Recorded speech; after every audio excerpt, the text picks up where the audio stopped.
if there's anyone who might know more about the document that Kazuma's father left behind. Ah, no, I don't want to talk to him though. But how are we supposed to bring that up without bringing up Vigil? He's not supposed. No, that he just, he just said not to talk about it. Look at him. Look at the poor guy. Do you want to give him more stress?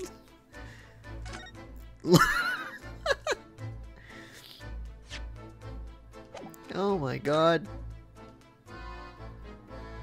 Just, sir, lay down and please do not jump out the window, okay?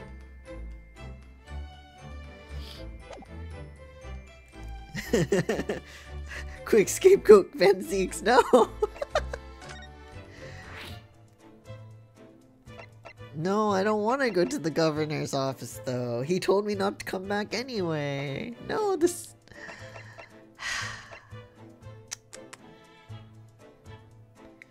I mean, can he get in more trouble? I mean...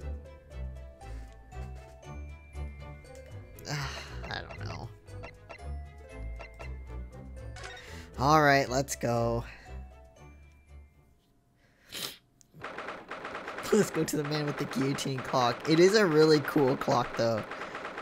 I want it. I want the clock, but I still feel bad for that bird. I want to free it. Oh. Oh, back again, are ya? Yes. Hello? He's like, why are you back? I've heard all about your investigations. I read the report just now. And free the bird. Even a bigger cage for the bird. Dude, the bird needs a cage that's like a quarter of the room minimum.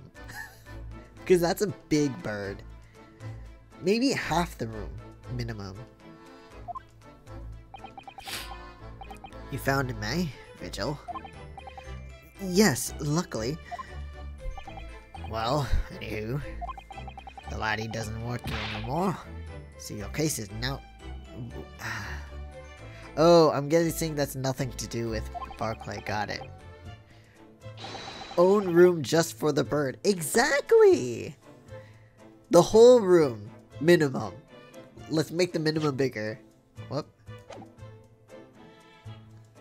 Nothing bad has ever happened in Ace Attorney when you have evidence and are talking to someone who's violent. Nope, not at all.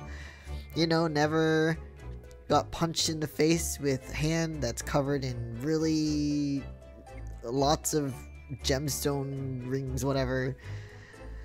You know, never had the mafia almost kill you, you know? Stuff like that. Tased, exactly, tased. How many bolts was it? A lot of bolts. Anyway, it was very violent. Although the taser was on Phoenix. Come on now, why would you present evidence to a person who literally hates you? I know.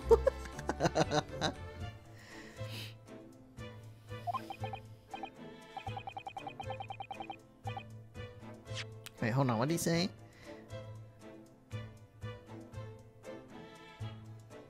Oh, okay. Of course, yes, Mr. Vigil stopped working here 10 years ago now, so... Yes, we've seen his dismissal notice, haven't we? He was given the chop. The chop.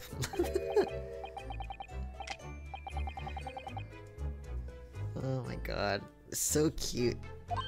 I like how everything he holds is so small, though.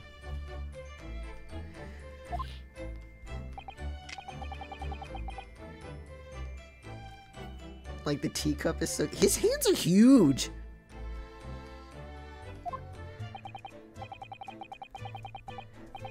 Well, there's something else we'd like to ask you about, actually. Is that so? We believe there might have been a document that disappeared from Genshin Asogi's cell. I think it's been called... He just... Maybe he just likes small. Maybe. You know what? Maybe he... That's his secret. He really likes small, cute things. And he just uses the excuse that his hands are big. Anyway. Did Didn't Vigil just say not to mention the Sogi papers at all, though? Like, come on. The forbidden fruit. The Sogi papers. We weren't supposed to know about this. And we were told just moments ago not to talk about it. But here we are, mentioning it to the head honcho of the prison. Good.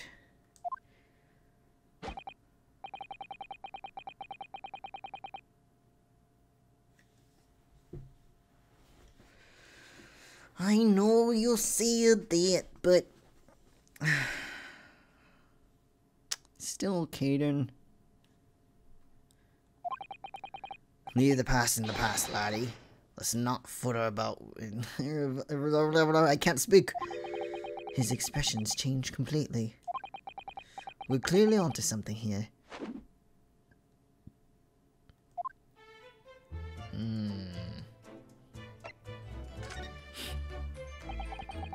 The murder's botched execution, and the whole miserable escape. They were Barclay's darkest hours, eh? A shocking embarrassment. Because Convict had a collaborator on the present staff, you mean? But it wasn't Vigil. I keep wanting to say Virgil, but it's not. Oh, of course it was Courtney. Vigil didn't do it, though.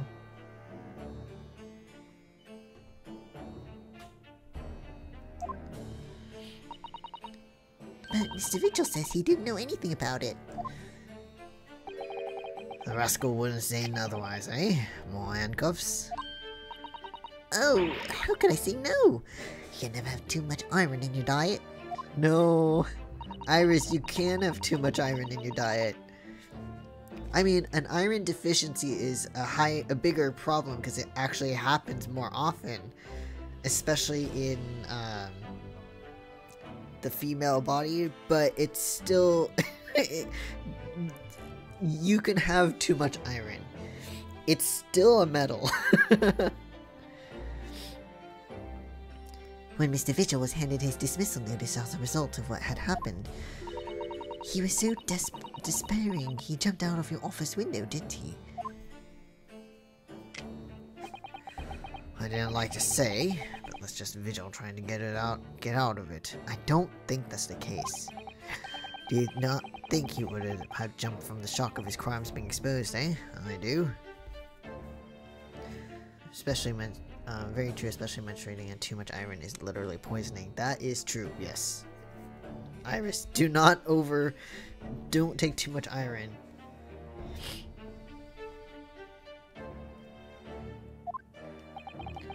You wouldn't say otherwise, though, would you? Of course, I kind of shown all your responsibility myself. I shouldn't have let him deceive me. Every time he takes his calm out.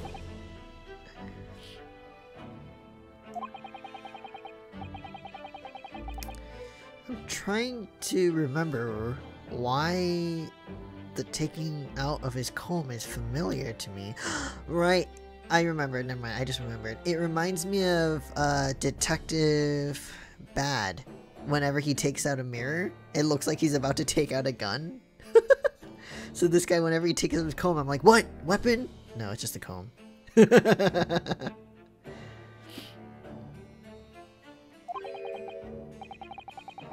Wait, I didn't read that. Hold on. Actually, there's barely anybody that knows what went on at the time now, with Gregson having been murdered and Dr. Seth forbidden from having any visitors. Okay. No visitors? Someone obviously doesn't want her giving anything away. Well, we're not going home empty-handed.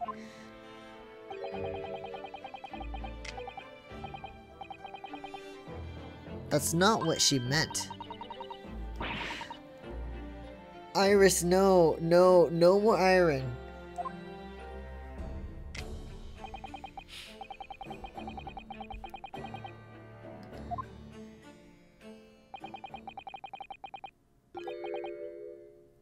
Maria Gori. Wait, isn't she the one on this one? Hold on. Yeah. The one who didn't put a time of death?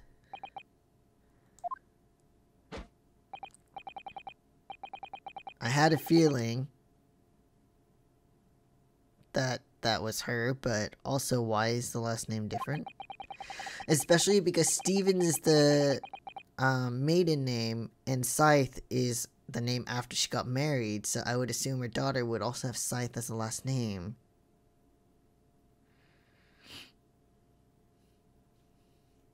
Whatever.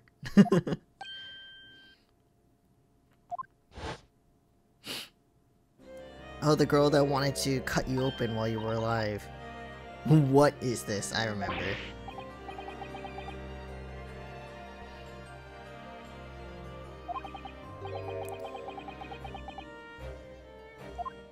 Wait, how old is she?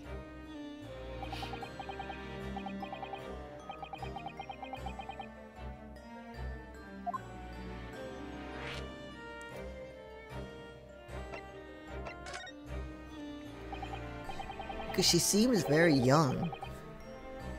So, she's Dr. Say's daughter, but her surname is Gory.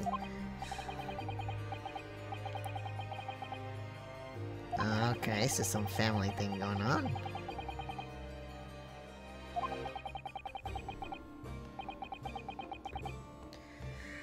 You and me both, Kaden. Perhaps she was driven by deep respect for her mother. Who knows? Yeah, and didn't even leave a time of death. Right, and the coroner responsible for the incomplete report. Can you stop doing that, dude? Your hair is fine.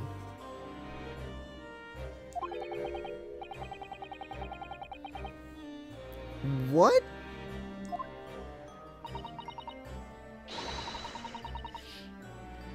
Documented age range for Maria is 19 with an asterisk. Okay, so around that age. I got it.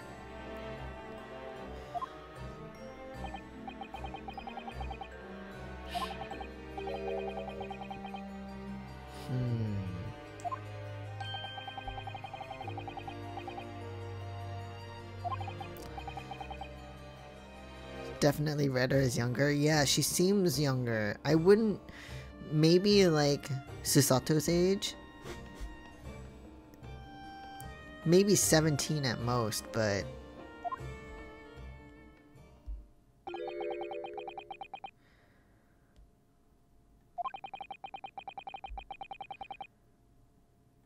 He's being brought right back.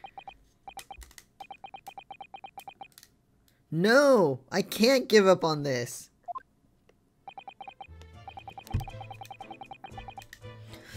I'm sorry. I don't like dredging up these painful memories for everyone.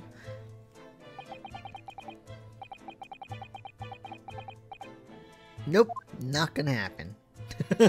We got one more thing to talk about. I can't tell you.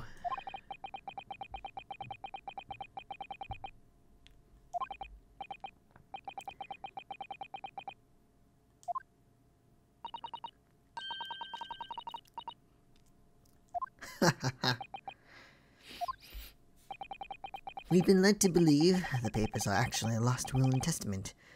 Is that right? A bird birdie told us. Yeah. The bird right behind you told us. The professors, or rather, Genshin Isogi's. A big birdie, that's what you meant. No, that's fine, that's fine. See, it's been trapped in that tiny cage for so long, it's gonna, you know, it's gonna want to tell us all your secrets if you don't give it a bigger place to live. I'm Jimmy now, am I? Oh, is that the end of their silent treatment? But then, after the convict's execution, it mysteriously vanished from his cell, didn't it? Wait, what?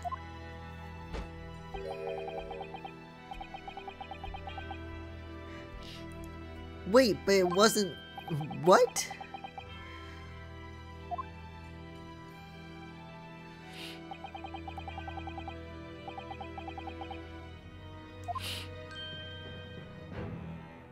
You have everything in that shelf, don't you? Wait. The Last Will and Testament of Genshin Asogi, written with a calligraphy brush. Of course, I cannot read a word of these Japanese squiggles. But mind it says he leaves all his worldly possessions to his son back in his own land. I don't know about that. Oh, that is. Or what if this is a fake?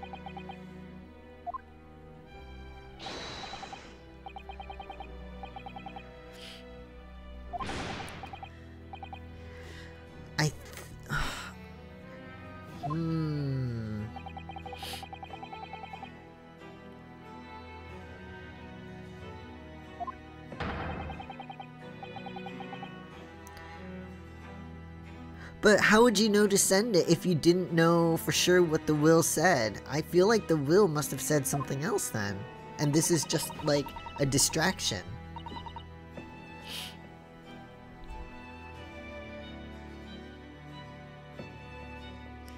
I think we ought to make a record of this, Mr. Naruhodo, just in case. Huh, okay. It's very strange. The Last Will and Testament of Genshin Asogi that Mr. Vigil claims disappeared after the convict's execution. Apparently Mr. Asogi described it as the only weapon I have left.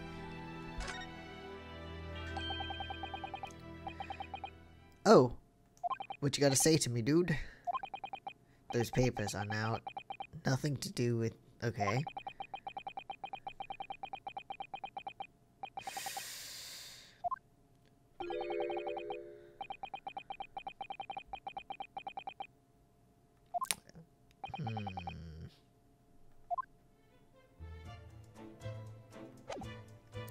God damn it. I wanna look at it though. I, Genshin Asogi, hereby request that upon my death, any and all material possessions and wealth belonging to me in London be delivered to my son, Kazuma Asogi, in the Empire of Japan. It is with deep sadness that I accept my fate in this foreign land, in the knowledge that I will never see my homeland or family again, but I regret nothing about my chosen path. My response was, too bad this is my friend's dad, I'm sharing it. Yeah, no, but seriously, like, fuck that.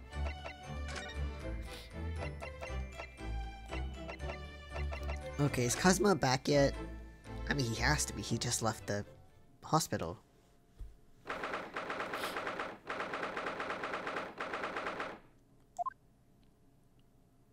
There he is. Kazuma. Hi. God, I love this song so much. I can only imagine the betrayal someone would feel if their friend had their parents' will in their handwriting and never even showed it to you. Yeah, no. Well, now I have to show it to Kazuma. Now I've got to show it to him. I thought it wouldn't be long before you paid me a visit, Ryunosuke. I was right about what I said, wasn't I? Sorry? That you have all the makings of a great defense lawyer. Well, I always believed that you'd fulfill your dream of advocating in the British courts. I just never imagined for 1 second that it would be as a prosecutor. Hug your sister. I know, he didn't even... I'm still mad at him though. Like, when we first, like, when, you know, he remembered everything and all, he just fucked off. Hug your sister and hug your... boyfriend. Hug! Come on!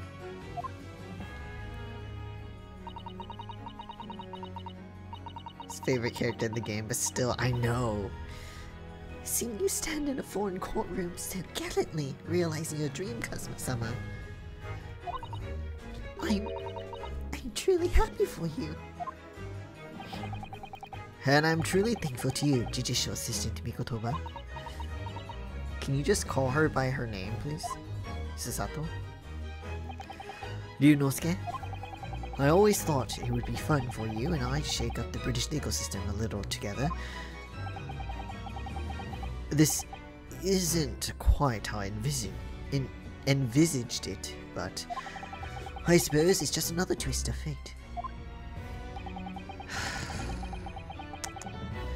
I've learned a lot of things during my time in London.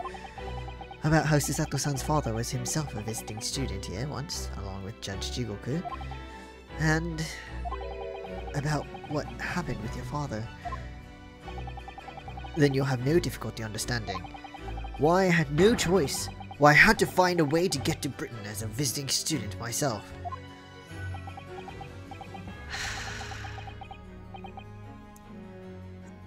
I want to hear it from you, Kazuma. As you wish. Ryunosuke Naruhodo. Fuck off! Stop! Not the formality. I know, with Susato, yeah, it's like, come on, dude.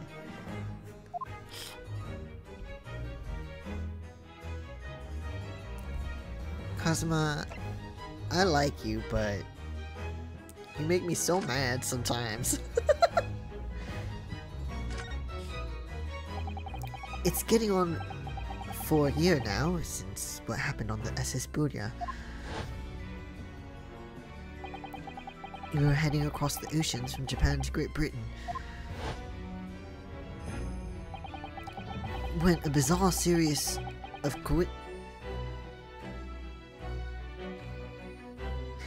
What?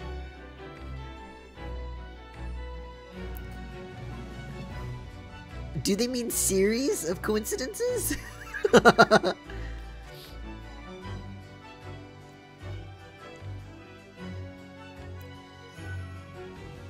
Oh, there's a typo.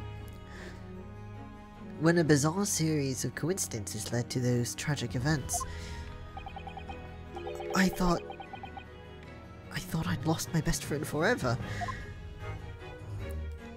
Oops, yep. I must have been unconscious for a long time. When I awoke, I was lying on a bed.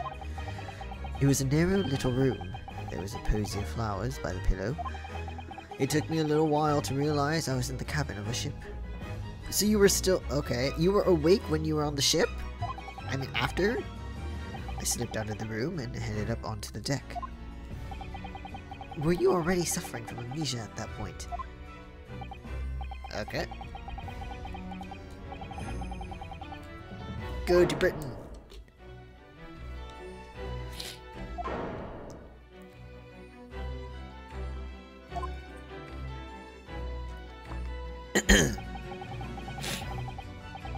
It was a calling I couldn't ignore. It compelled me relentlessly.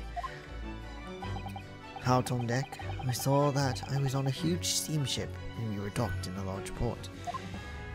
Which was in Hong Kong, I'm guessing, right? Yep. It must have been. Presumably just before they were due to carry your body off the ship. I had no idea of the situation, but I did have a feeling that this was in some way my last chance. So I concealed myself among the disembarking passengers and went ashore. Then I disappeared into the crowded streets of that foreign port city, so I could plan my onward journey to Great Britain. Okay, but how did you get to Britain though? Just under a year ago, with all my past memories lost to me, I was left behind in Hong Kong. Did he have any papers? I don't think so. I mean, all his stuff would have been with Ryunosuke and Susato by that point, I would think. Maybe he just snuck on as a stowaway? Or maybe he had his papers in his, like, outfit. Who knows? I realize now that I'd escaped as a dead man, with nothing but the clothes on my back. No money, of course. How terrifying for you. Luckily though, I had two feathers in my cap. What?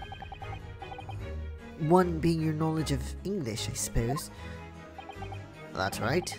And on the back of that, I was able to pick up some work as a deckhand on a cargo ship.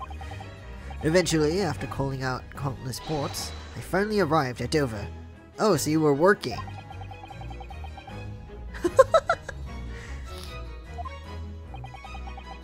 and people hired you without any papers or whatever, okay. Your formidable tenacity of purpose showing itself again. I mean, the man had lost his memory and had literally nothing to his name. But he still managed to make his way to London on the opposite side of the world.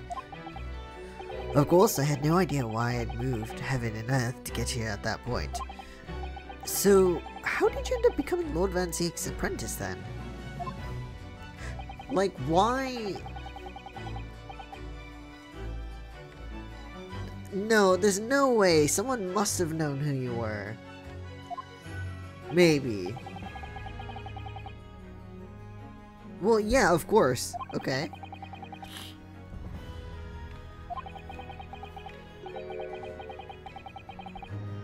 I don't know if that's a coincidence, dude.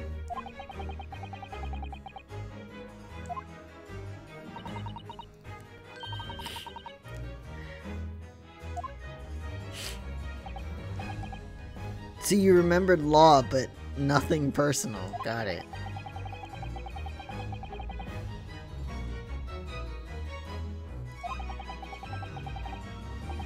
Like, this is so weird.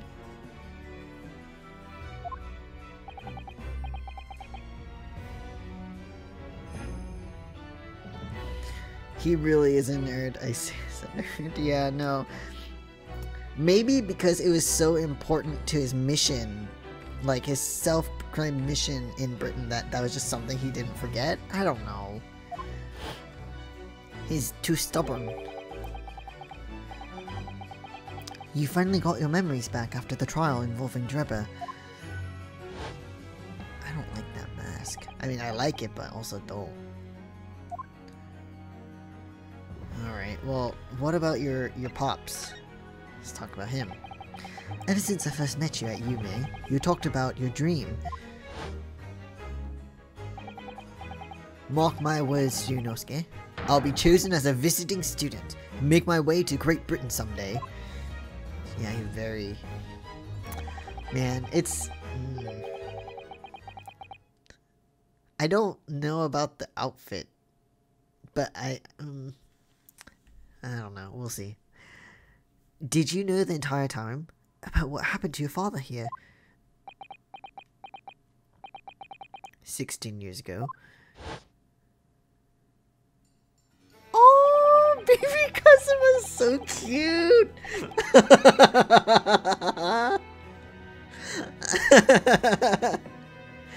He's so cute! Look at the boy! Baby, yes! He's so adorable. Oh my god, okay. When my father left on the exciting trip to Great Britain, I was just a boy. That you were. We took a photograph together the day before his departure. It's my last memory of him. But what I remember most about my father is his unswerving sense of justice. Look at that baby. So cute. 6 years after he left, a gentleman called at our family home. He told me that Genshin, my father, had been taken ill in England and passed away. It was Professor Mikotoba. Your father, Susato-san. You know what though, with the way they treated illness and stuff back then, I wouldn't even be surprised if that actually had happened. Shit, they lied, I know. I mean, it is such a sensitive topic, like the way he died, but still, I don't... But it's also such a serious thing to lie about, so it's like, ugh. I don't know. Ever since then, the professor was very good to me. The professor. He even hoped to fund my university education at Yume.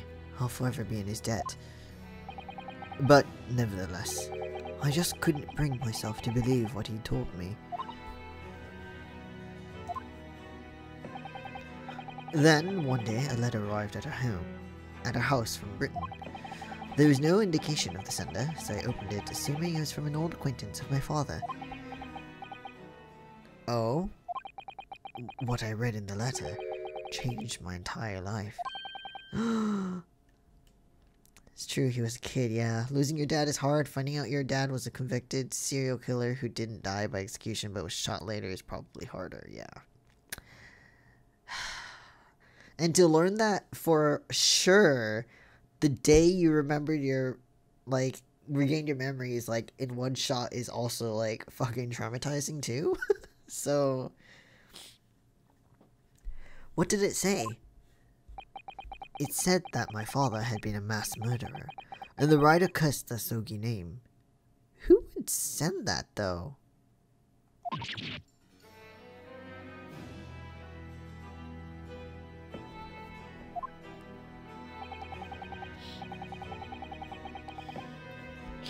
Like, I don't see that being Van Zieks, as much as he hated Asogi at the time. How on earth did they find the address? Who fucking knows? But it's weird. It's almost like it was set up to get him to want to come to Britain, and then someone trying to get rid of Asogi in a way.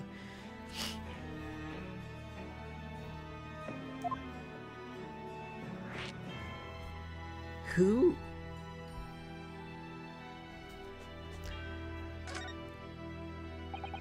Or to use him to get rid of someone else? I don't know. Presumably, the letter was sent from a relative of one of the victims.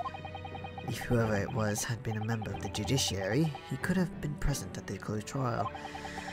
The letter revealed that my father had been sentenced to death, executed for being a killer. I'm so sorry you had to find out that way. I imagine the British government did its very best to silence whoever sent that letter. But someone who knew the truth and couldn't bear the resentment was always going to be a problem. But the only family member would have been Van Zieks, and I don't see Van Zieks doing that at all.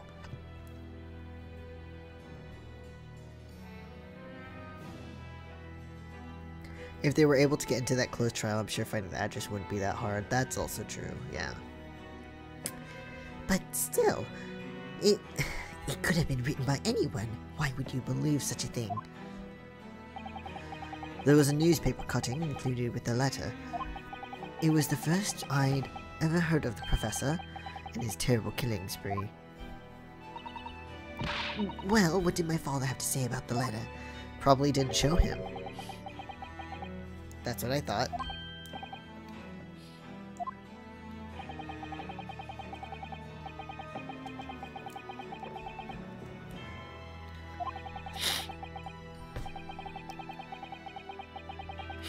Oh, at least he knows.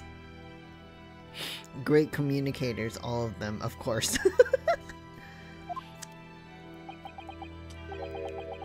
So, instead, I showed the letter to Judge Jigoku.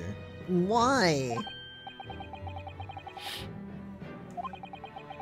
He faltered for the briefest moments, but then he just laughed the letter off. But in the moment I saw it on his face. He was undeniably shocked, shaken momentarily, before recovering his poise. A year later, my bereaved mother succumbed to the strain of grief, and she too passed away. What? No, what the fuck?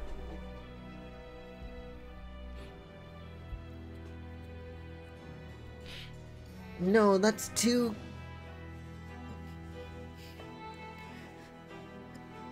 Now I wonder if that's a coincidence. Or not. Oh, no. I wonder if he was... No, but he was taken in as a child, right? When Mikotoba came back. Not that long after. So I feel like... Or when did he receive that letter? God, I don't know. I don't know. This is confusing. That's when I made up my mind that one day, without fail, I would cross the seas to Britain and seek the truth for myself. Oh no, I'm bad with timelines. I don't know. Everything's confusing me right now. The truth about my father, Genshin Asogi. Kazuma, every time I see that though, he's so cute. I want to see a baby Ryunosuke too though.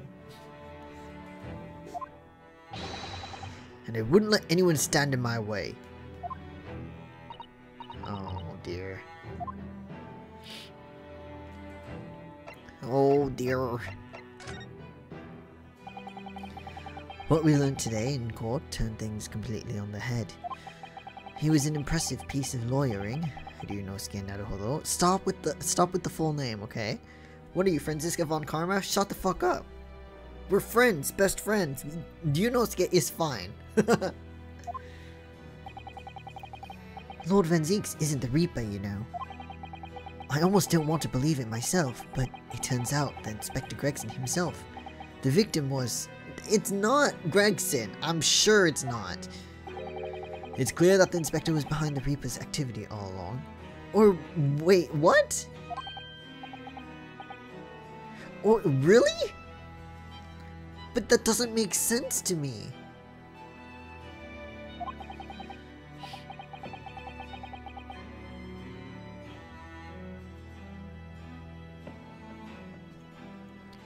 What if he's using our last name because we're defending Van Zieks? But he... I don't know. Kazuma, shut up. The real question is, who's giving orders to the Inspector? Yes. Baroque Van Zieks is the real Reaper. He's not though! Because even Van Zieks is confused about Gregson being the Reaper. So it has to be someone higher up. What if someone is blackmailing Gregson to keep Van Zieks safe? And so... Oh, this whole twisted... Oh, so frustrating! What the fuck? It's not Van Zieks, Kazuma! He's not the Reaper! And I know that 10 years ago, it was him who decided my father must be a mass murderer and sent him to his grave.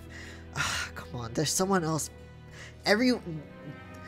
There's someone else. It has to be someone else higher up. They've got you all stringed up like puppets, Kazuma. Don't you see? Do give Capcom points. They gave Kazuma a big flaw. His anger is overpowering. He's searching for the truth. It's true. You're right. Who would have thought that Lord Van Zieks is the more level-headed prosecutor here?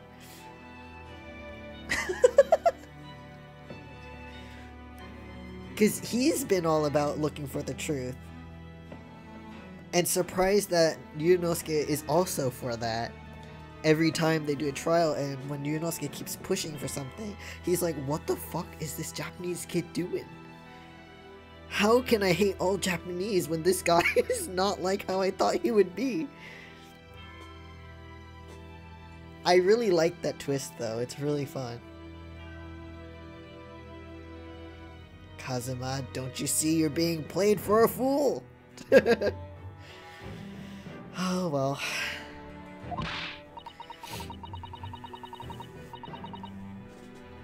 No! He was merely saying that justice was being done as the law dictates. He's not to blame. Oh my god.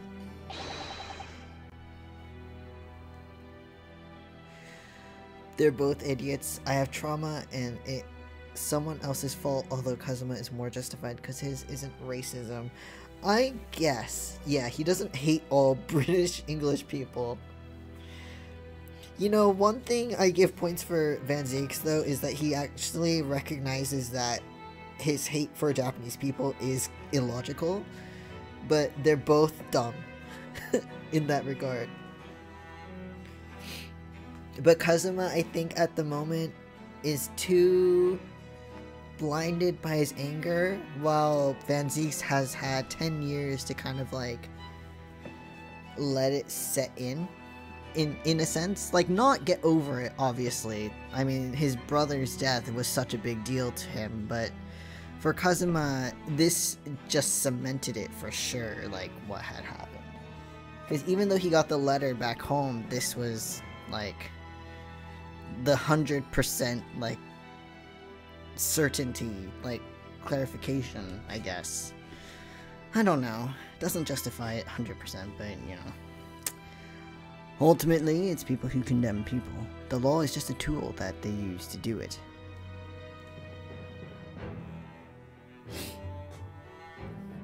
It's interesting, we watch both prosecutors change. Van Ziek's actually softened up, but now Kazuma is closed off. Yes, and it makes me really sad. But there was something about, as I was playing the game, that even when Van Ziek's hated you for being Japanese, he was still, like, open. If a point was brought up that actually made sense and made him think, he let it happen, I guess. Because he wanted the truth to be revealed, but I don't know. We'll see. Kazuma. Kazuma! And when a man condemns another, he must take responsibility for his actions. Of course he must. But I know for certain that my father would never have taken another man's life. But he did though, even if it wasn't those 5 people. Kazuma. Well, now I see the reasons for the last names, for sure. On the contrary, my father's life was taken by the Reaper. Oh dear. You're being played. You are being played, Kazuma.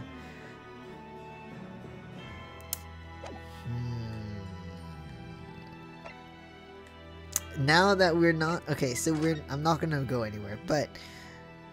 We don't really have anywhere else to go but the prison.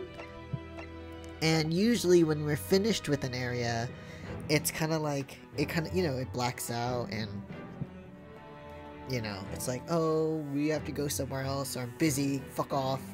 But that hasn't happened yet, so I think it's about time that I show you. Look at this.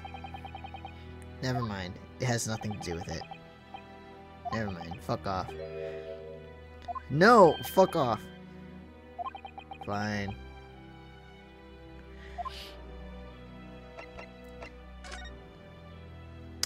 What am I supposed to show you? Maybe nothing. Maybe I have to show this to Van Zieks, even though he can't fucking read it. Hold on, Kazuma. I'll be right back.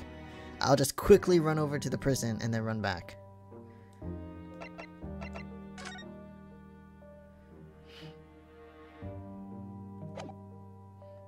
Do you want to see this?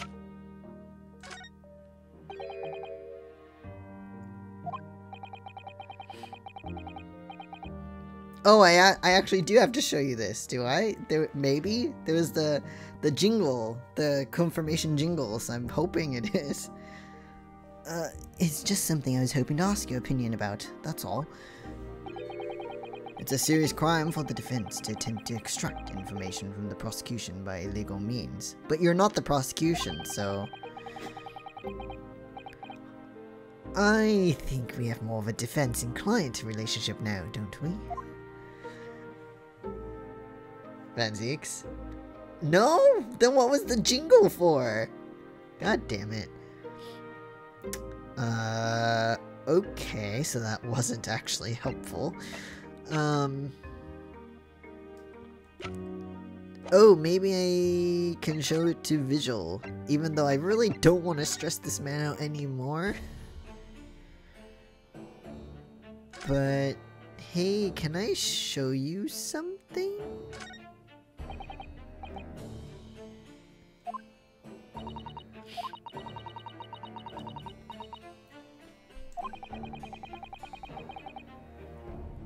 I can't remember anything about it except for the floppy lip. I imagine not even his wife would have recognized him. Perhaps, but did he really have to take it quite so far? Okay, never mind.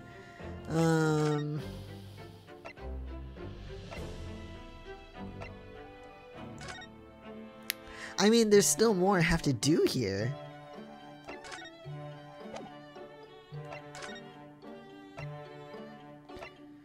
Wait, why are you in the normal outfit here?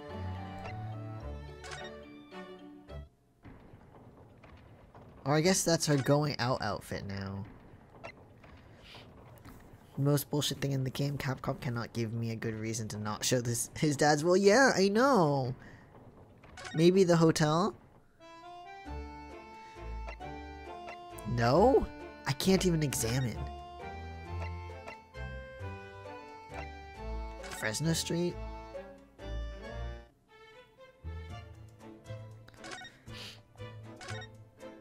No? Where am I supposed to go? Do I have to show you something else, dude?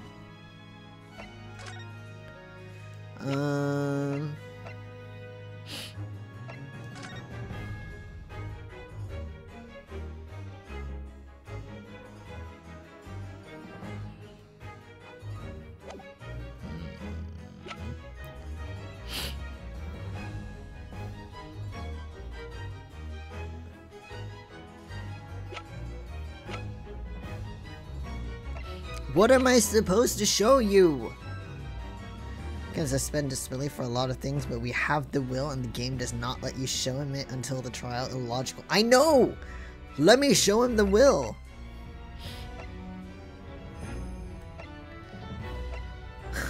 What am I supposed to show you? What, you want to see my photo that I took? Want to see how, like, weird I look right now? Like, you want to see this? Look, I took a photo. No, okay.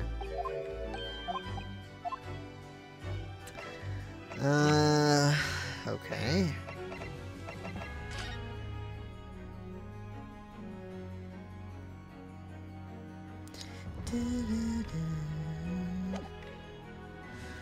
Look, Kazuma, I'm uncomfortable. Yeah.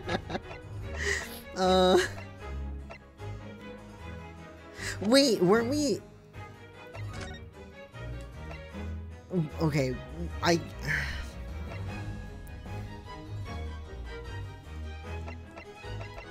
we wanted to talk to Maria Gori, but how? Oh, what? Really now? Okay. Never mind. God damn it. Where do I go? There's nothing here. I probably missed showing someone something.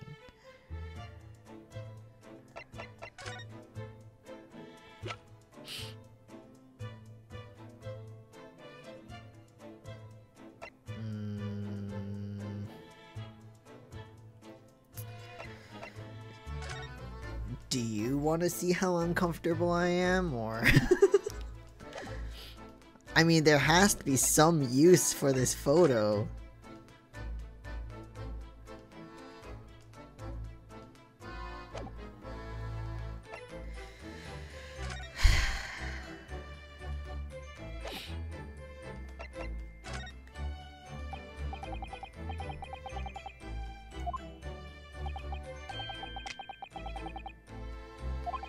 Okay, no.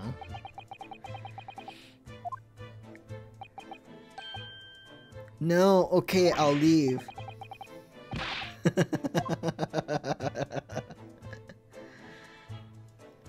This is when I start presenting the badge to everyone. That's my go-to when I'm lost. Okay.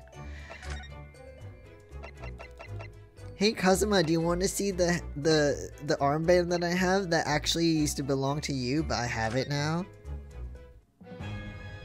God, I love this music though. Actually,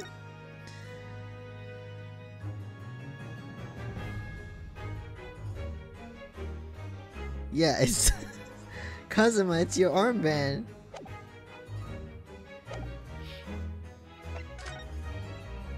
Look at it.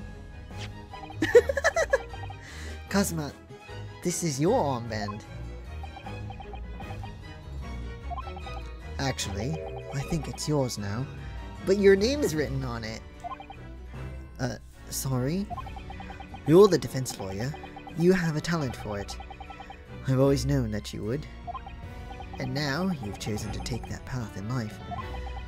As your friend, I couldn't be happier for you. Or more proud. Oh my god, what the fuck? Kazuma. So you keep hold of that. Besides, I'm a prosecutor now. That armband would have no meaning for me. God damn it, dude. Well, if you're sure. Thank you, my friend. Where did partner go? Huh? What about partner?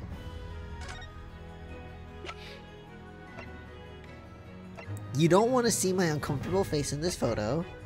So, and you don't want to see the will of your father, so, I don't know what... Do you want to see the autopsy report? Because there's no time of death? Or...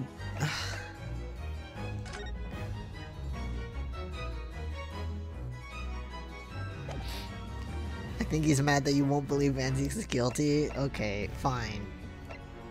Be a butt about it, I guess.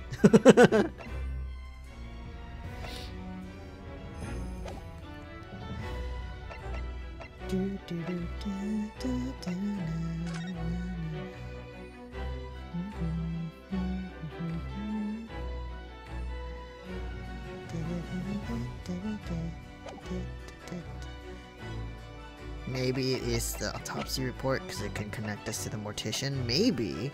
I was kind of hoping to show it to, like, maybe Strongheart, but he's fucking nowhere, so I'll try. Can you do this for me?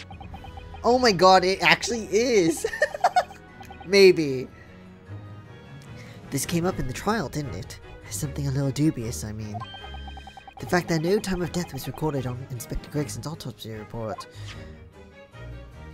Oh my god. Yes, there were some unexpected turns in the courtroom earlier. The suggestion you came up with certainly took everyone by surprise. Aw, they're gossiping about the case. They are. The idea that the victim died the previous day at some other location is quite something. Well, considering when the pocket watch had stopped, and the scorch marks on the candle, it's certainly a distinct possibility. The evidence and the scene both point to it. Kazuma.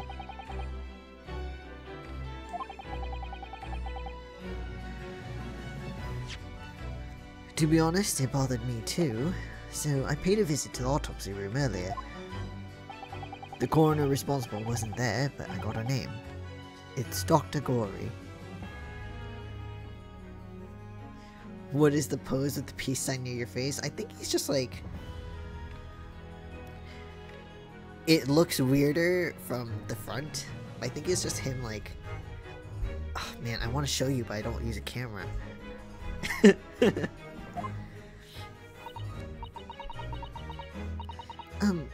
If it wouldn't trouble you, Kazuma-sama, we'd very much like to speak with the coroner too. Of course, the last thing I want is for anything to be brushed under the carpet. Excuse me, the words got tangled there for a second. Scotland Yard's autopsy laboratory is behind Lowgate Cemetery. Lowgate Cemetery? By Barclay Prison, you mean? You know it, do you? We've been there. Trust me, we know it. The prison where my father was incarcerated, robbed of his life. Kazuma-sama. Well, thank you. We'll pay a visit to the laboratory later today. Oh, there we go. Now we're done. I can't believe it's the autopsy report, but okay. Ryunosuke, I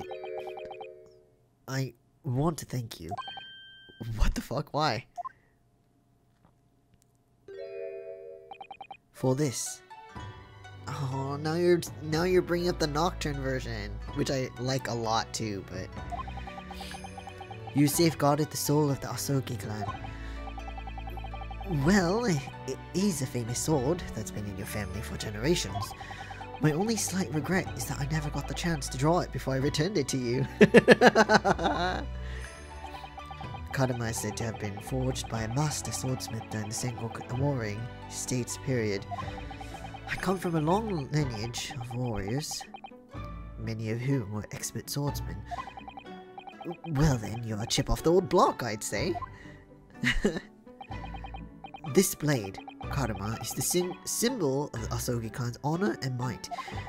Apparently, one of my father's apprentices even took the blade's name for a surname.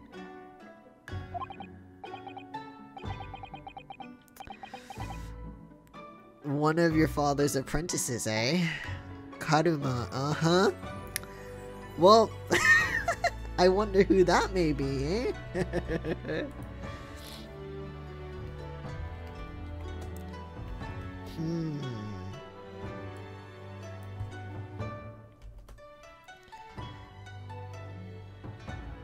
I wonder. Because the Ace Attorney games technically take place in Japan, so you never know. Just saying. Alright. Really, Karuma. He does sound formidable, that's for sure. 16 years ago, when my father was visiting a student here, in London, he had the sword forever at his side. Which is why it means so much to me that I have it by my side again now, too. That smile looks weird, though, just saying.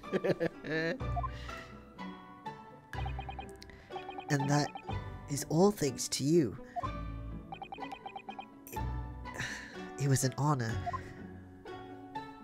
Oh, now he's grumpy again. Now, I have preparations to make for tomorrow. Perhaps I said a little too much. Kazuma, you've changed. No, Ryunosuke, I haven't changed at all. It's you who's changed. I mean, you did kinda change.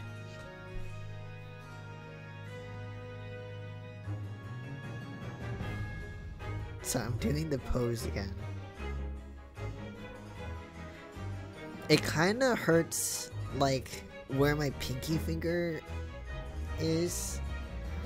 Not the pinky itself, but like under. I don't know how to explain it, but it is kind of weird. It is kind of weird. You know what though? It's less so on my right hand and it hurts more than on my left hand.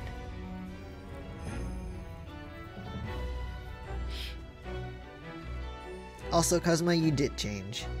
A little bit. Your anger has gotten the better of you. I can completely understand your resentment of Lord Van Zieks, given what happened. But the fact is, those events and this case are, well, unrelated. Is that what you want to say? How can you be so sure? What do you mean? Never mind. That man is the Reaper, and it's for that reason that the Inspector was killed. No! Kazuma! Stop! Don't let your hatred cloud your judgment! I'm going to prove as much in court tomorrow, by whatever means necessary. Oh dear. Oh dear, okay. It's getting exciting. I can't let you do that, Kazuma.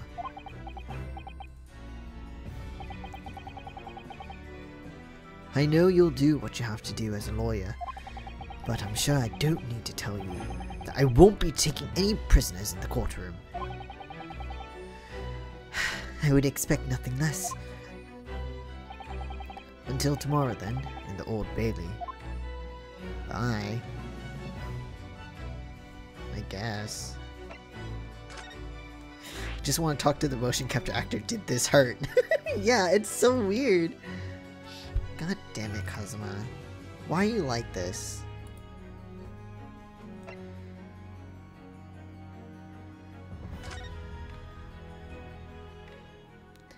Hey, sorry we got your mom into... Whoa, you redecorated.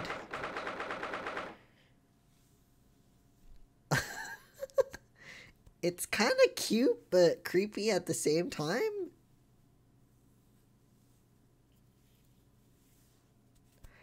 Alright.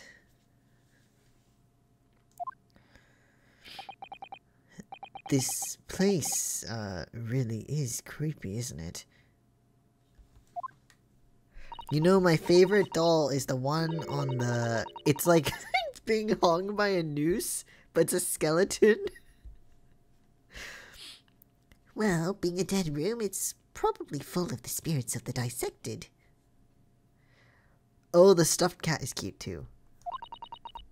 But actually, there's a rather pleasing scent of roses in the air. Well, I mean, I'd rather the scent of roses than corpses, but... The skeleton just looks like what it feels working retail. It does, though. It's true. You're not wrong.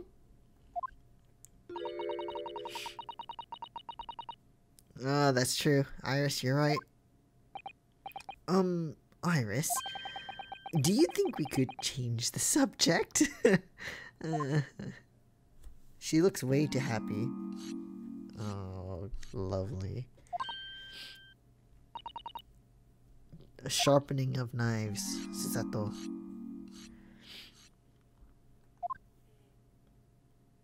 There she be. Oh no, she's snipping ribbons, I think. Oh, Dr. Gory. Never mind, she's sharpening knives. What? I don't know what voice to give, actually. That noise before. I was sharpening my tools. I'd be dead meat if I didn't keep a perfectly keen edge on them. Right, I want to know what you look like behind that mask, please. When following the collagen fibers in the dermis, an expertly sharpened scalpel cuts like cheese. Would you like a demonstration? No, I'm okay, thank you. That was me as a kid. I was the morbid child who read all the really dark fairy tales. I don't know. I don't remember what I was like. All I know is I was really shy. Well, before 3rd grade, no. After 3rd grade, yes. I wouldn't. Oh, Iris would definitely. I see. Oh yes, please. I'd love to see. No, Iris. Then, I think you'll do nicely. No, thank you. Huh? No! No, I wouldn't do nicely at all. I mean, maybe some other time. Also, I really like her ribbon, the one that's on her chest, like a brooch. The face is cute.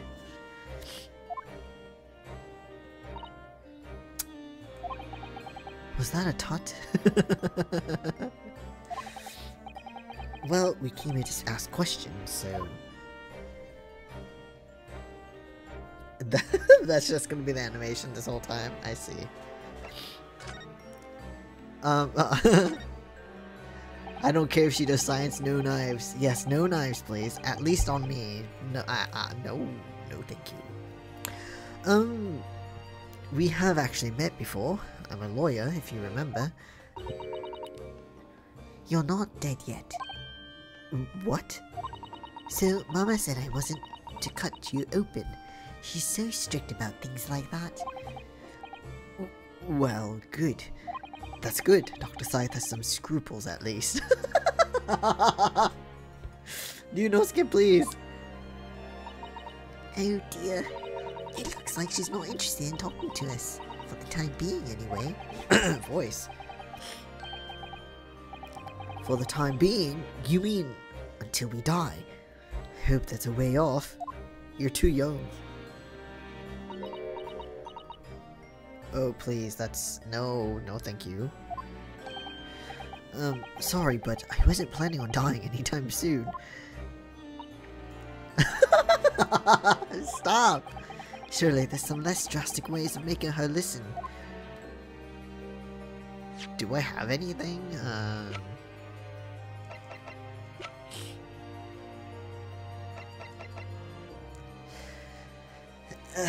I mean...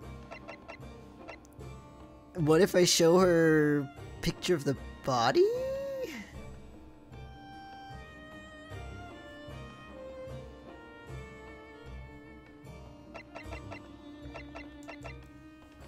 autopsy report. Okay. Wait, no, hold on. Maybe... let's try. I mean, it's a dead body, so... About this photograph, Dr. Gory. Who's that? Sorry? It's Inspector Gregson, of course. The victim of the case. Ah, I see. I don't remember the faces. Internal organs, muscle tissue, bullet trauma. Those are things I remember. Well, please try to also remember that I don't want to know anything about all of that. Okay, that wasn't helpful. This? Okay. Dr. Corey, we actually came here to ask you about this. What? He was very good. Good? Sorry? His skin didn't snag my blade once, and very little mess. His joints dislocated easily, and his muscle tissue was a pleasure to work with. We can skip those details. But there is one thing about the report that caught my attention. You don't seem to have recorded a time of death. Gory? Why are you so shocked? She's so cute! She's adorable. Scary, but adorable. I like her. Design, I mean.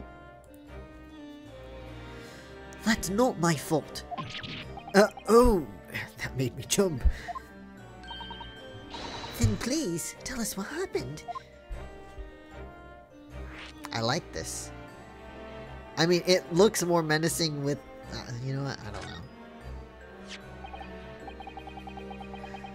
I'm all about protecting the weird kid unless she opens someone else up. When they're alive.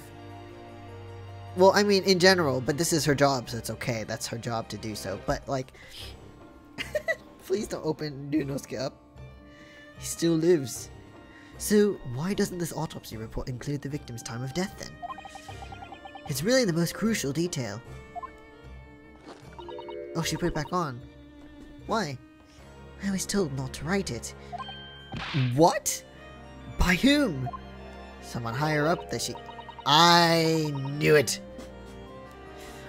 Male Strongheart, the Lord Chief Justice. He came here. I had a feeling he was part of something, but Lord Strongheart came.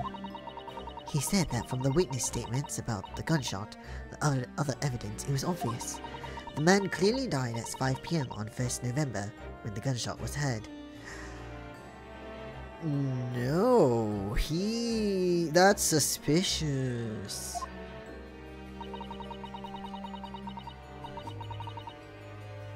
That's suspicious.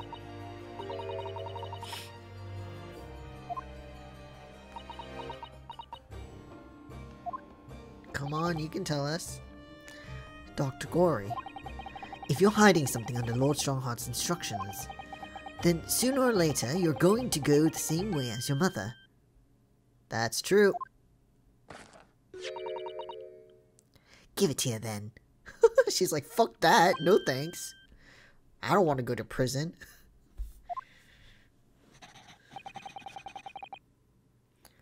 What's she scribbling so furiously? There. You've written... Wait, what's she written? Indeterminate. Wait, I'm gonna assume that means you can't define, like, okay, yeah, not exactly known, established, or defined, so...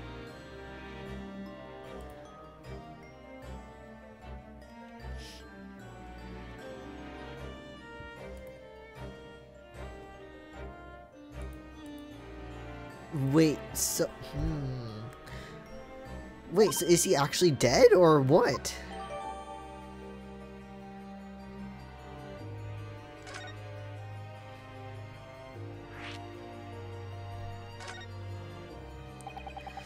What do you mean by that? Makes our possible days of death window a lot bigger. That true. That too, I mean. That is true, but that also. What do you mean by that? Why was the time of death indeterminate? When the specimen was brought in, it was still fresh. So the time of death could easily have coincided with when the gunshot was heard. But there was one small discrepancy. Okay. There was some fried fish in the pocket of the specimen's Overcoat. Of course there was.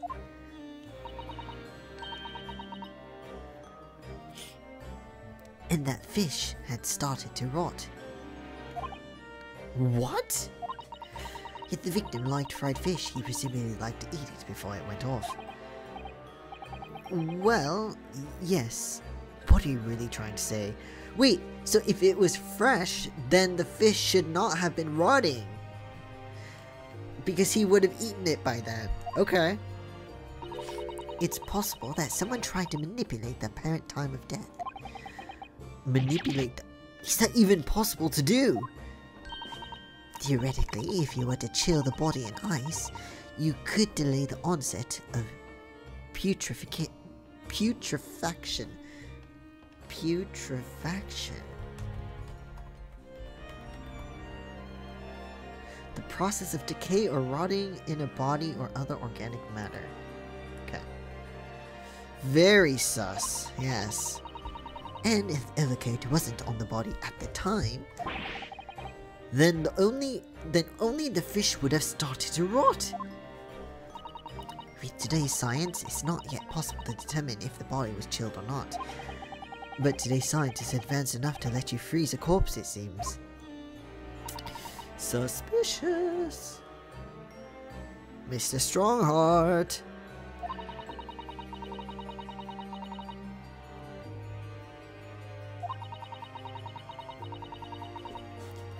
Unless you're the Lord Chief Justice.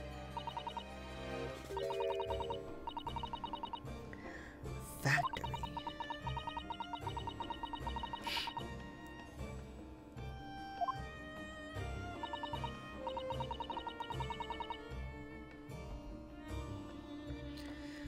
It's not science. Freezing a corpse has been around as long as people have strong winters. I mean, yeah, that's true. I think it's just determining whether the body has been frozen, if they're able to figure that out after it's been thawed or not. Or where, if they have the space to even put a fully grown man's body, like where would they freeze him, you know? I think is the bigger point.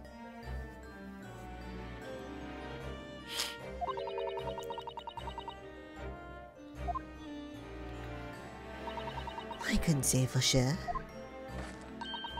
But, at the most, it might have been a day earlier. Ooh. No! Maybe it doesn't match with the weather around the time. If Britain could freeze people, maybe. In other words, it would corroborate your previous deduction, Mr. Nadholder. Excuse me. That Inspector Gregson was killed the day before his body was discovered, at a different location. Did you inform Lord Strongheart of this possibility?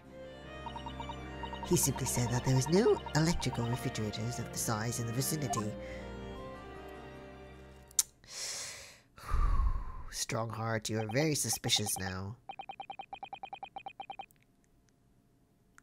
Oh, yes, one other thing. It's something the governor of Barclay Prison told us. He said that your mother, Dr. Scythe, was responsible for confirming the death of the professor after his execution. The professor? Apparently, you always enjoyed listening to your mother's stories about her work, so we were wondering if you might know something about what happened 10 years ago. That's not all Mama did. What did she do? Sorry? My mama carried out the autopsy of Clint Van Zieks as well. Ooh. What? Really? The brother of Lord Van Zieks, the professor's final victim. The idea of carrying out an autopsy on a member of the aristocracy was completely unthinkable back then. Sounds like a weak excuse, Strongheart. Yeah, I don't think he imagined she would tell anyone either, but I think the mother card really set her off. She's like, I'm not gonna... Like, if she goes to prison, she can't cut people open anymore, so she's like, fuck that. But the detective in charge of the investigation insisted that it was miraculously authorized. And it was miraculously authorized, which is Gregson, probably. Yeah.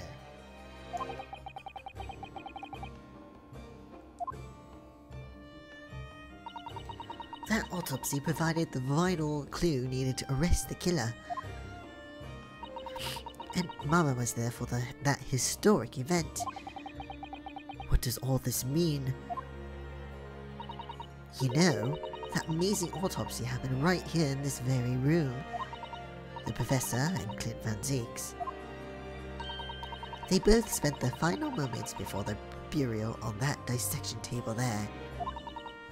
So this lab, Mama's lab, was instrumental in some of the country's most important events. She really is proud of her mother. I mean, she's very successful, and if we're going by this time period as a woman, that's very impressive. I'm not saying because she's... You get the idea. This time period is... Anyway. I wonder if you tell us more about exactly what happened back then, Dr. Gory.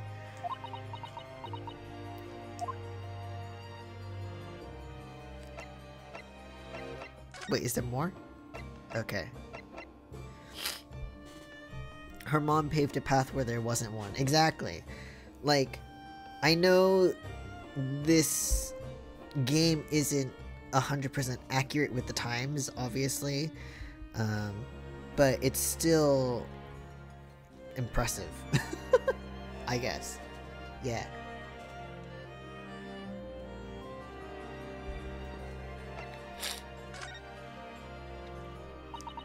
The professor's execution was Mama's first big case.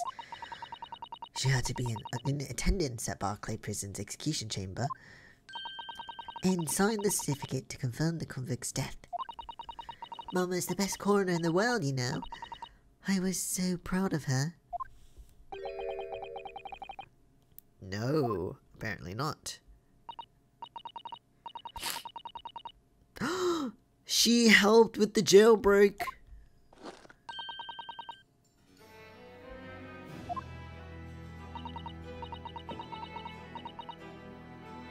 Oh dear.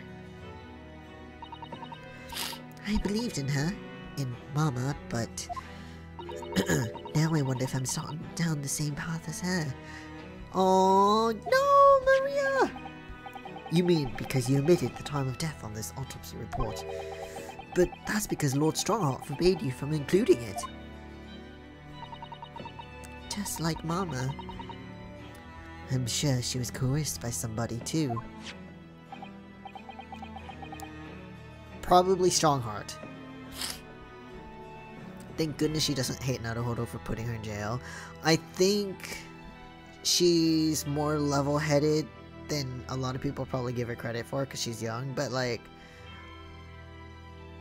she understands that this happened because of the actions of her mother and not because Ryunosuke was a lawyer and brought it out in to the public or whatever, you know? Which is good, but she's 19. Wow, okay. She is 19.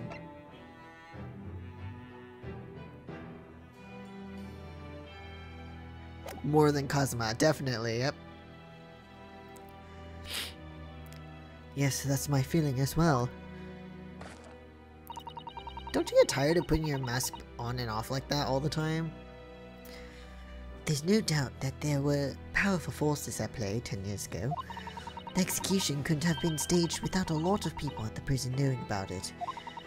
Obviously, the prison governor must have been in on it as well. I had a feeling he was in on it, but... The big man with the little handcuffs.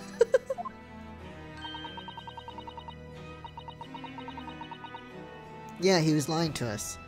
I'm not even surprised.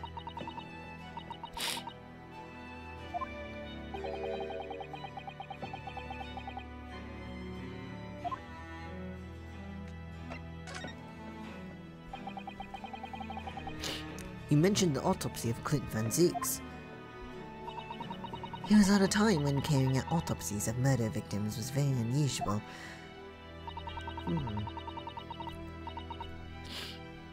Which is why people never know what actually happens and everything gets all fucky. Historically, those masks were used to help change the scent of the room with herbs and flowers in the beak. Maybe that's why, or I'm overthinking again. I don't know. Because the room smells like roses, unless she doesn't like the smell of roses, but it didn't smell like roses before, so I feel like the smell of the room would be fine currently. Like, I would understand why she would keep it on her face while, like, she's working. Or, like, while cleaning, but right now she keeps taking it on and off, so it's a little confusing, but whatever.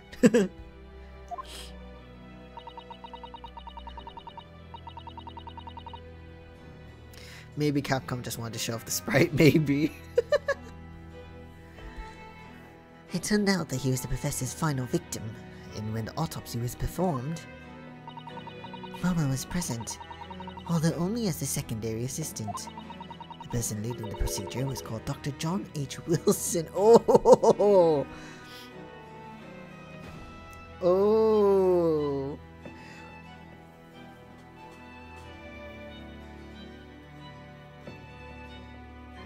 I'm trying to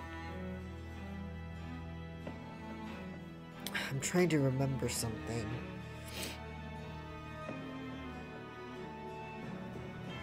Oh wait, hold on.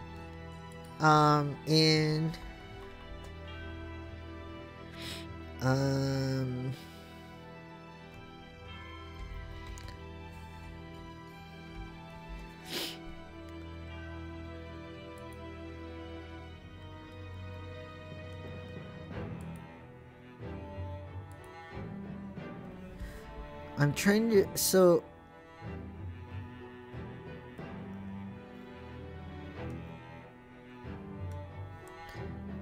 Kazuma Sogi, Asashin, Tobias Gregson, and John H. Wilson.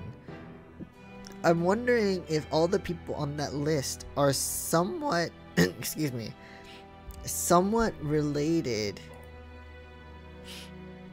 to, well, they're obviously related to the professor case, and so maybe that's why they're in there. Asashin is, let's assume that we were told the truth, that she was the one doing the Reaper's work. I don't know. And maybe he's trying, whoever is trying to cover up the Reaper's work is trying to get rid of all these people one by one, but it's like, I don't know. And now with all this nonsense with Strongheart, he's also starting to become very suspicious. Very likely to be part of this whole thing too.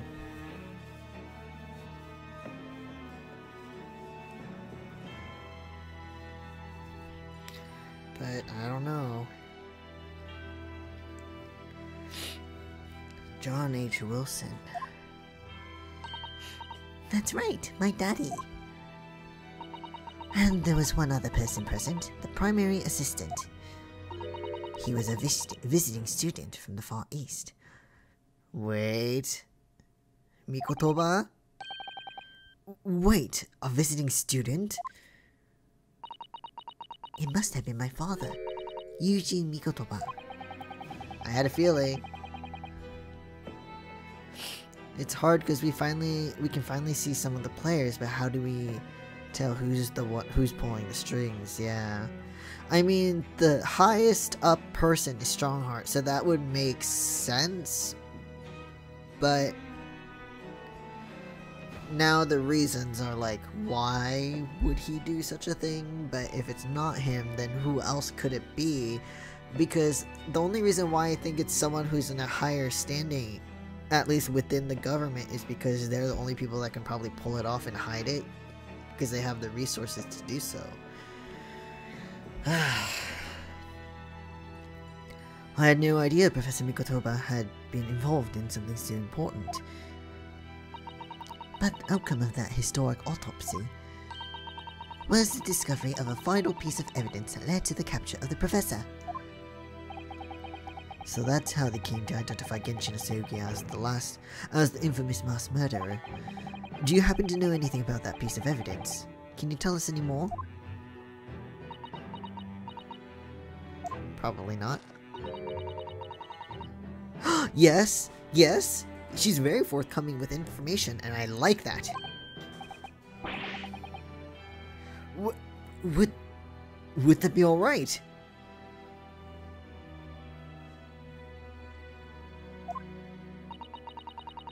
What's the point of keeping records if people can't look at them? They're filed under a V at the back of those cupboards, with the other records from the last decade. Thank you! Let's see. Van Zieks. That's strange.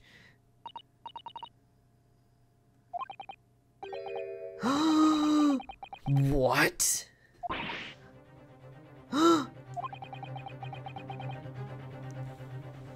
Let me guess. Strongheart?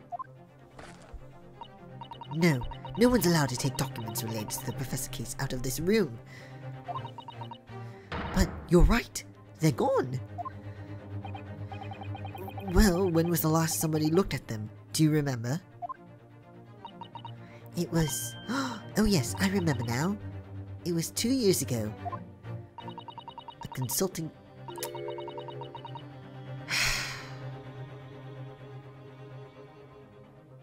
Sholmes! No. You don't mean... Herlock Sholmes was his name. God damn it, you motherfucker. Deep down, I knew this was coming. Do you think he stole the records? Probably. Susato, you know what Sholmes is like. Of course he took them. Iris is like, I can believe that. Iris? He definitely took them. If that doesn't say, then... Reno? Uh-huh. I hope you don't mind, but... What is it, Iris? Iris, you're being very suspicious right now. No. Iris, no. Unless you're going to Sholmes to kick him in the shin again, then I'm fine with it. Grab her, yes! You're not leaving. Oh, this is very sudden, Iris.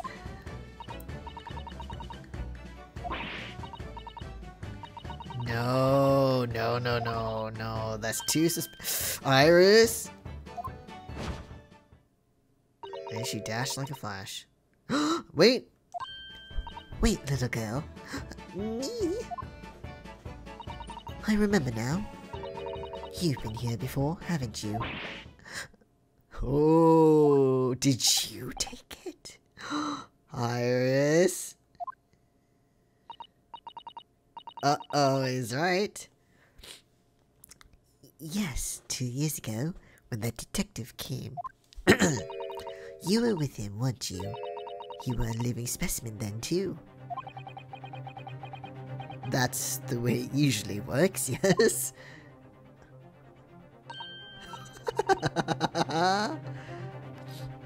Iris.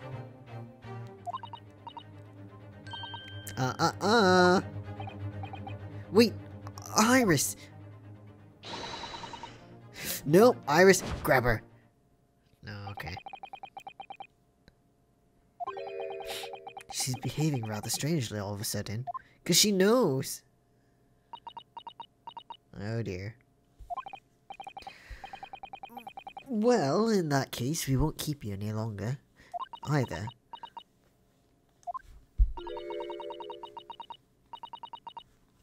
Oh, she probably super lonely. Her only company being dead people.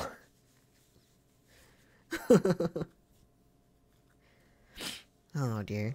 It's been quite a while since I had visitors. This was really fun. But next time you come, I'd prefer if you were Ready for dissection. No. I can't make any promises. Sorry. Please no. It's a bit strange that the records of Clint Van Zeek's autopsy have disappeared. But I think we've asked all we came to ask now. Okay, no. No, Iris. She's not here. Iris, Sholmes. I'm surprised that wasn't the end of it. Where...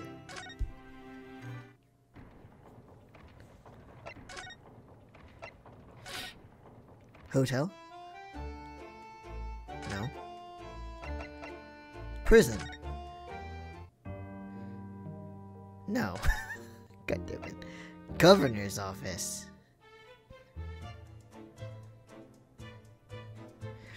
You know, threatening to cut people open would be one way to make sure people don't bother you. That's true. Wait, Caden's not here. Quick, free the bird. I wish.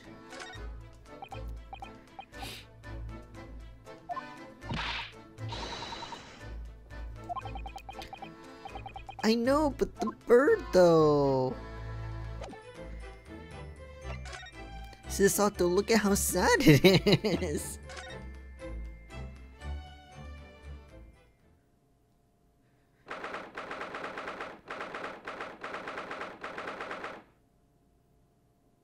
Wait, was that box there before? There's something different about this room. That box was not there before. The police are still busily investigating in here, then. But Gina's nowhere to be seen. Voice. Excuse me. It has been blissfully quiet, hasn't it? Do you know, Skip, please? Perhaps she's out investigating on her own, practicing what her boss taught her. Well, I expect she'll be back before too long. Shall we wait? No, I'm gonna snoop. Actually, there's something different about this room since the last time we were here, isn't there? Yes, there is. Yes, Sato, that's what we're that's what we want to do. Snooping. This one. This little trunk wasn't here before, was it? No. It looks nice though, I want it. Okay, if it wasn't metal, I'd want it, but... Can we open it? Well, it's Gregson's. I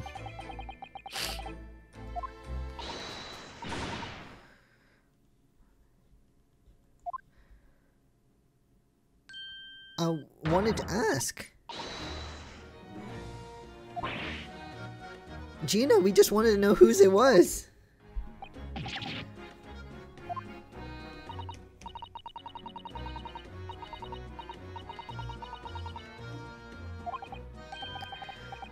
Just a wild guess, Gina, but... Is it fair to say that you've only owned this trunk since this morning's trial?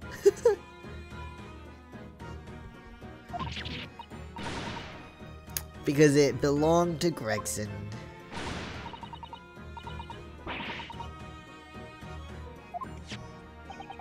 Try not to incur your wrath, mainly. Come on, the initials on there are too obvious, Gina.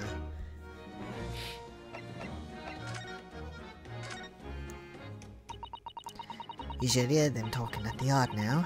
They should be ashamed of themselves. They're saying that it was the boss who killed all them bludgers. No,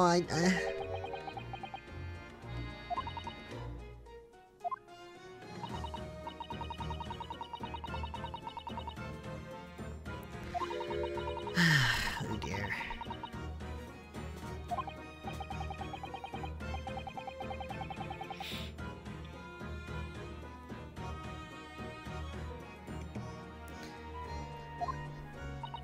Well, then obviously, he was the bloomin' Reaper giving the orders, wasn't it?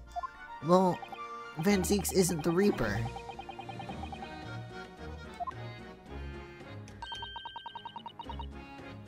A notebook hidden in his office. It had details about all the crimes that have been pegged as the Reaper's work. What? Come on, do you have it?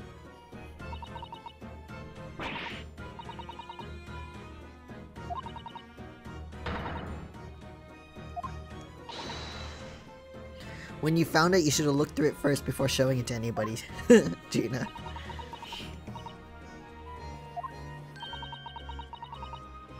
What did it say? Tell me.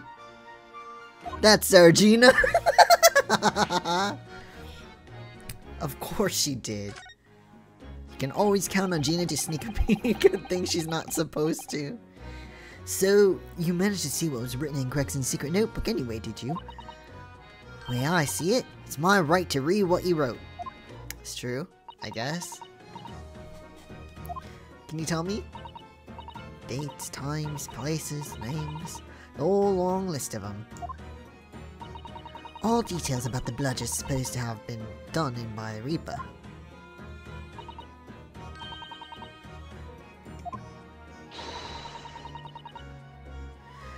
Maybe. That's what I thought.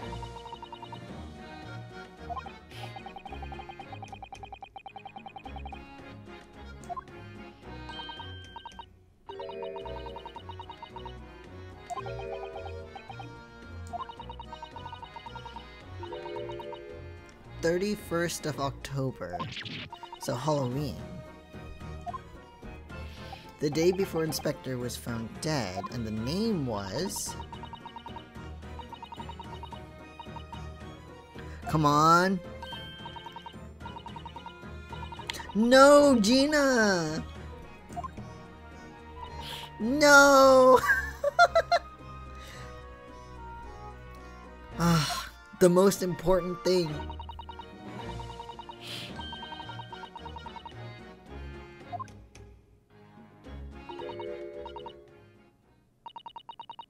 Oh, well, that's important. Yep.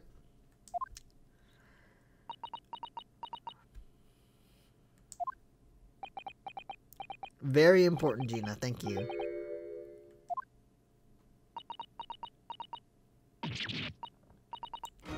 It does mean something. Thank you, Gina.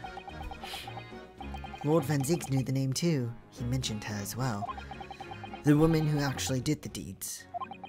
And now we find out her name appeared in Gregson's secret notebook. Interesting.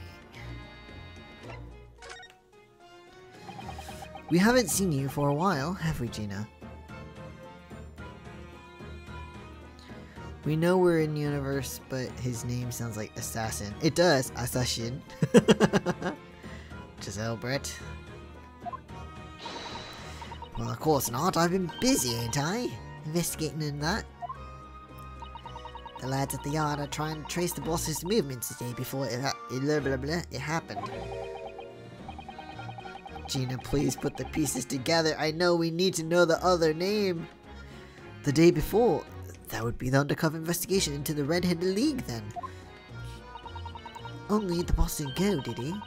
Found some code what was pretending to be him, didn't you, Aldo? Now, here's the thing though. We say that, but why is it then that when we found Gregson's body that he was wearing a wig? a red-haired wig.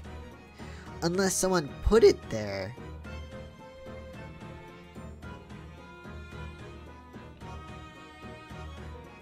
Because that doesn't make sense.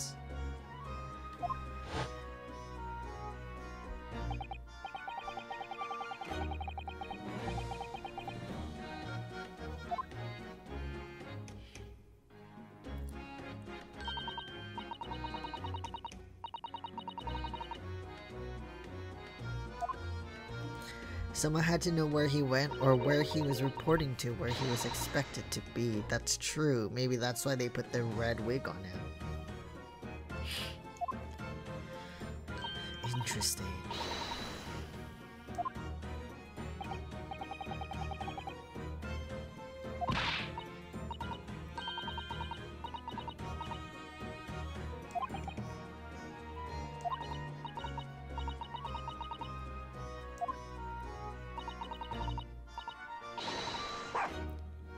Didn't you just say it was police business so you couldn't tell us anything, and now you're saying if you need help, we're here? And I'm like, what?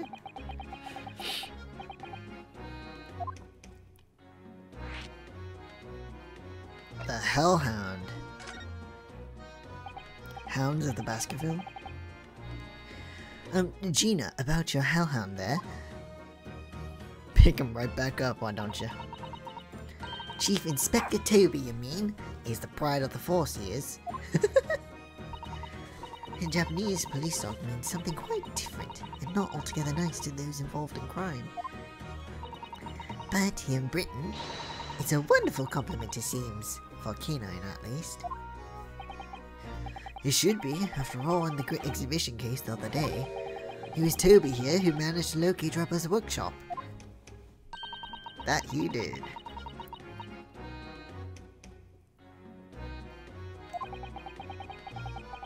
Like someone has a lapdog to the police. Yeah, maybe something like that.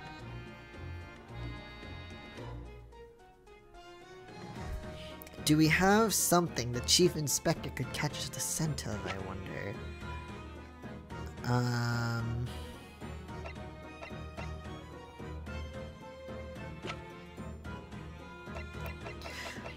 Do we have anything?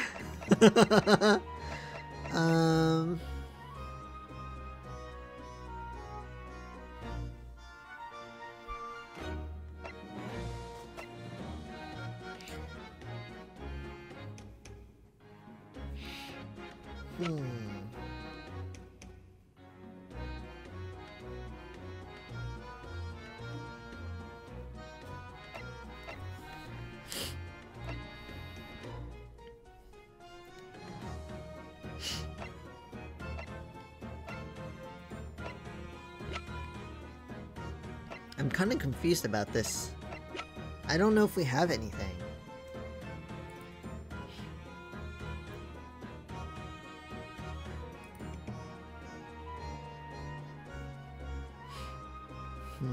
I kind of want to look up just to see if we have something or not, but not like what it is, if that makes sense.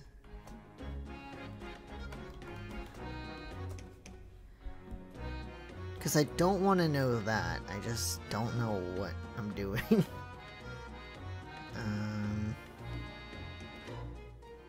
I don't know. Okay. Because my first thought, before trying to look it up, was...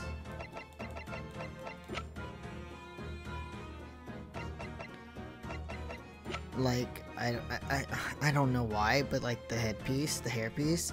But then I was like, what's the point of that if Gregson is dead? Because I'm trying to think who's missing, you know? But there's no one that we know that's particularly missing right now.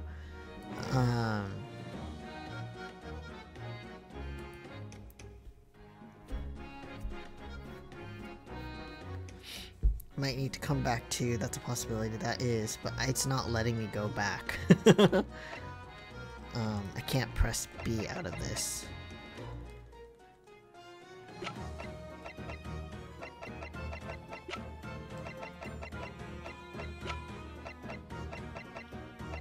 So I guess what I'll do is I'll try the hairpiece.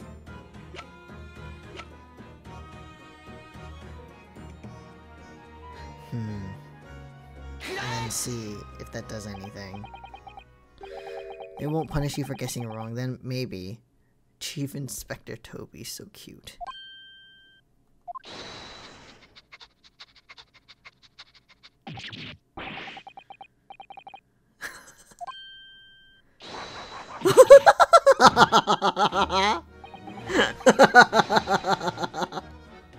So fucking.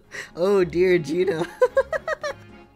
The Chief Inspector made short work of Gina there. Oh, I see, I see. Okay, okay. Oh, because that also belongs to Gregson. Got it. Which we already knew, but...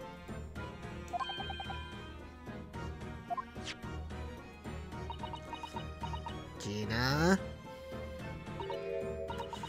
Oh, alright. It's a fair cop, I suppose. Then you nearly got away with it, too. You always talk so proudly of Chief Inspector Toby's nose and what it can achieve. Did it not cross your mind that he might identify something that was right next to us? Yeah, that was a bit of a bloomer, weren't it? That's enough now then, Gina. I think it's time you told us the truth about that trunk. Come on, Gina. What's in there?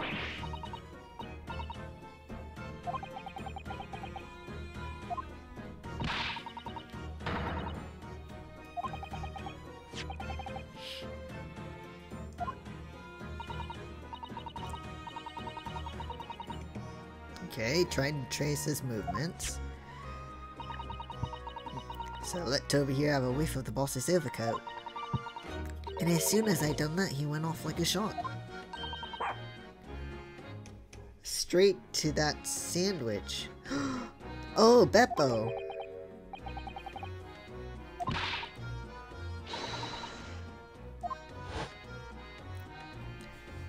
So he stole something from the room. Hot actual hero.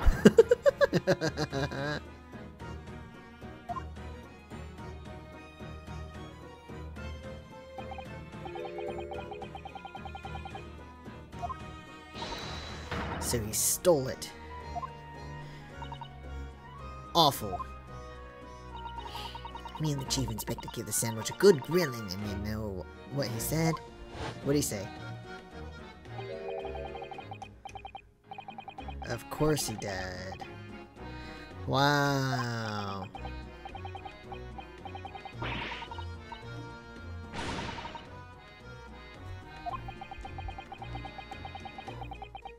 Of course not.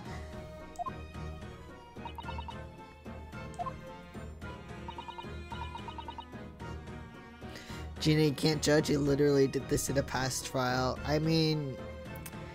You're not wrong, but I also think it's when she used to do it, she had no personal connection to the people she stole from. Like, she didn't really give a shit about them. But Gregson's, like, really important to her, so she's like, what the fuck you doing? Taking his shit. You know?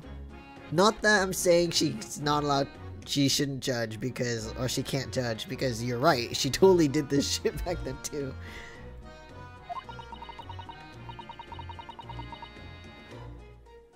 Yeah, but what was in the trunk? No, but what's in there?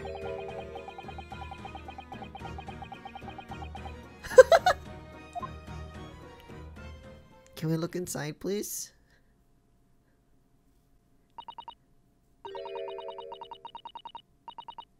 No! If we turn it over to the police, we'll never know what's inside. Gina, if you wouldn't mind, could we maybe examine it?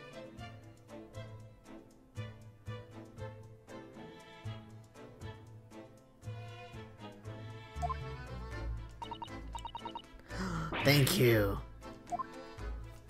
Let's look inside it.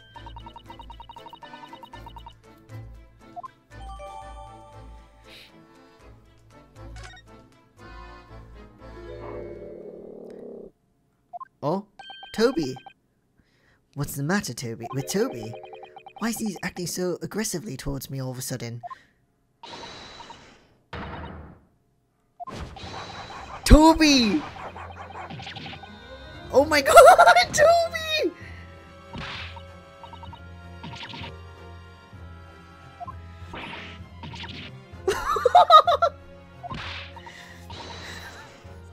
Wait, what? What happened? I just wanted to look into the trunk, but I got attacked by a dog.